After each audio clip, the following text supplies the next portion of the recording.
Мирипил гигантский. Но тут он еще в молодом возрасте. Просто в огромном количестве.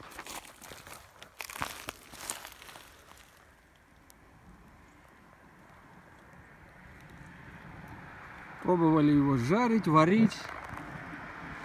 Никакого вкуса. А вот сушить в самый раз. К супу очень подходит. Вот совсем молодые экземпляры. Уф.